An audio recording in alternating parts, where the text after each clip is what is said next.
देश के digital banking sector से बड़ी खबर। फिनो पेमेंट्स बैंक के एमडी ऋषि गुप्ता गिरफ्तार। सीजीएसटी एसजीएसटी एक्ट के तहत कार्यवाही और गिरफ्तारी के बाद बोर्ड ने तुरंत बदली कमान। क्या है पूरा मामला, कहां से शुरू हुई जांच?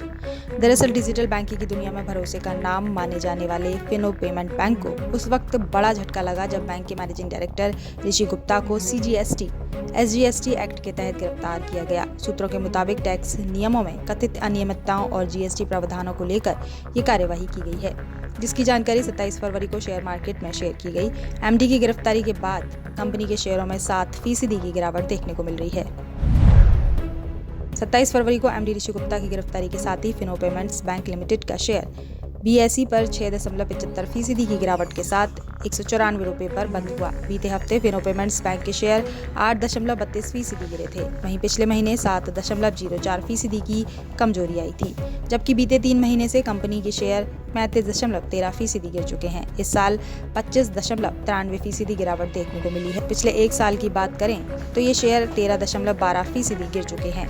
3 सालों में कंपनी ने 11.15% नेगेटिव रिटर्न दिया है। कंपनी के एमडी की जीएसटी नियमों के उल्लंघन के तहत गिरफ्तारी होते ही कंपनी की कमान chief financial officer CFO Ketan Merchant को हेड ऑफ द ऑर्गेनाइजेशन नियुक्त किया गया है।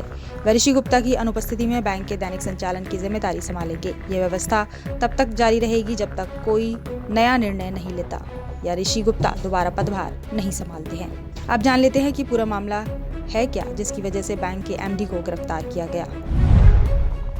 कार्रवाई हैदराबाद स्थित DGGI directorate general of GST intelligence द्वारा की गई है। पूरा मामला कथित तौर पर ऑनलाइन गेमिंग से जुड़े जीएसटी विवाद से जुड़ा बताया जा रहा है। कोर्ट ने ट्रांजिट रिमांड की मंजूरी दी है और अब ऋषि गुप्ता को दिल्ली से हैदराबाद ले जाया गया।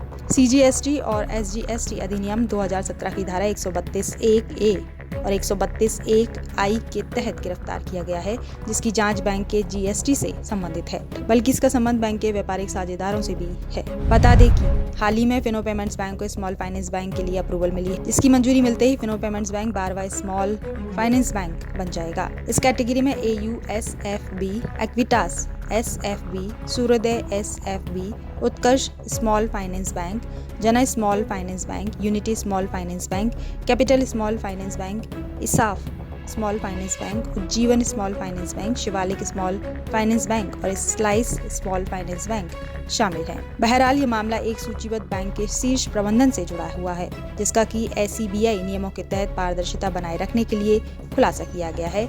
जांच जारी है।